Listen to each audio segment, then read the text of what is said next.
Ya, baik. Bismillah. Assalamualaikum warahmatullahi wabarakatuh. Ya.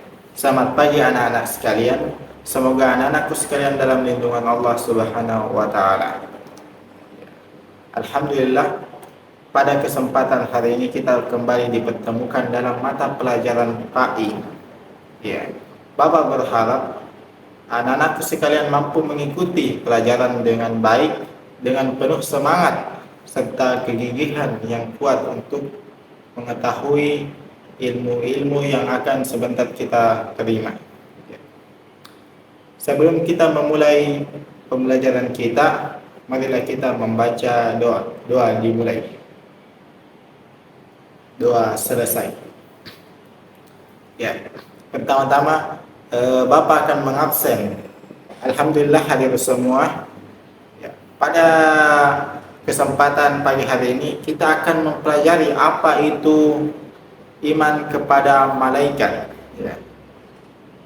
Ada 4 poin yang mesti kita ketahui. Yang pertama yakni definisi iman kepada malaikat. Yang kedua, dalil-dalil yang ada dalam Al-Quran tentang malaikat.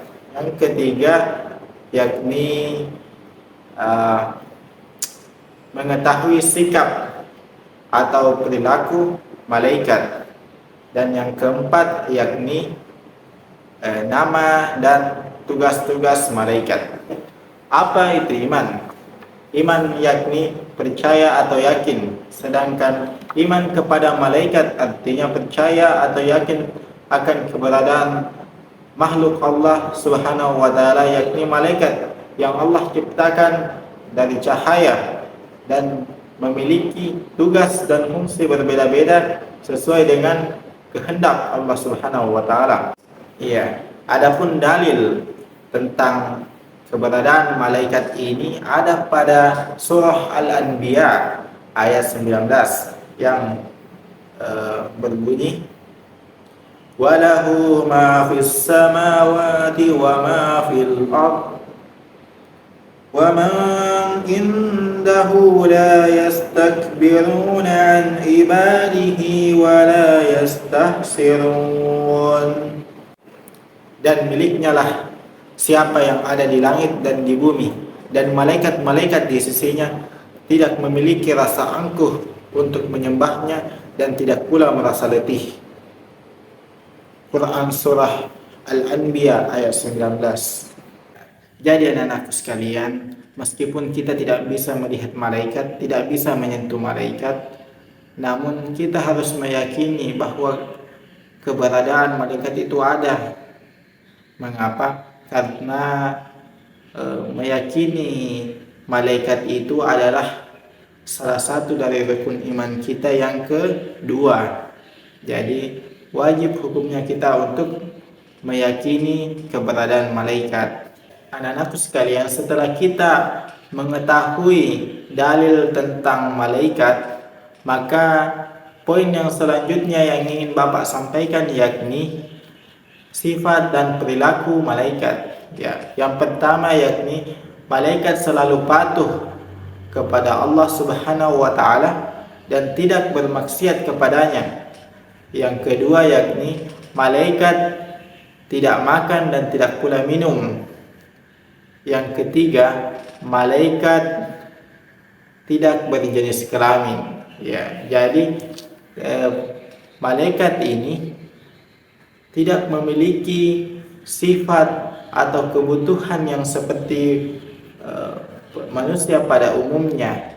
Ya, tidak makan, tidak minum, tidak tidur dan sebagainya. Poin terakhir yang ingin Bapak sampaikan kepada anak-anakku sekalian yakni nama dan tugas malaikat. Ya, ada yang tahu nama dan tugas malaikat?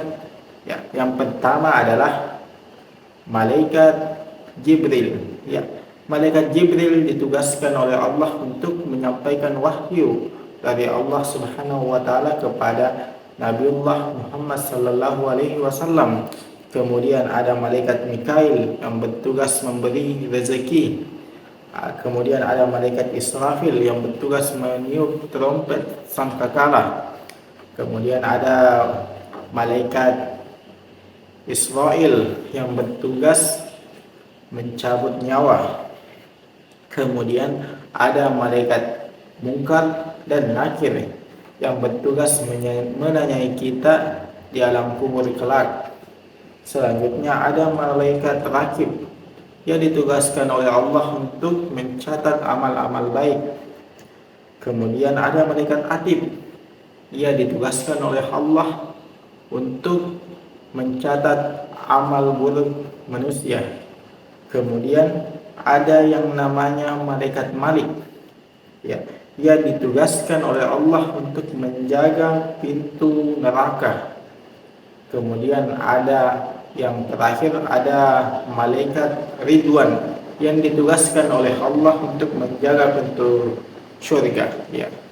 Demikian 10 malaikat beserta tugasnya. Mungkin ada anak-anak yang bertanya, kenapa hanya ada 10? Ya, sesungguhnya malaikat itu tidak hanya ada 10, ya, melainkan ada banyak, bahkan tidak terhitung jumlahnya. Namun yang wajib untuk kita ketahui adalah 10 ini beserta dengan tugasnya. Alhamdulillah kita telah mempelajari beberapa poin tentang iman kepada malaikat. Ya, semoga dengan mempelajari materi ini anak-anakku sekalian mampu bertambah ilmu pengetahuannya tentang malaikat. Yang kedua, bertambah iman kepada Allah Subhanahu wa taala. Dan yang ketiga yakni bertambah taat kepada Allah Subhanahu wa taala. Ya. Bapak berharap pada pertemuan yang akan datang anak-anakku sekalian mampu untuk lebih semangat dalam mengikuti proses pembelajaran, dan Bapak pun berterima kasih kepada anak-anakku sekalian yang telah mengikuti pembelajaran dengan semangat serta bahagia.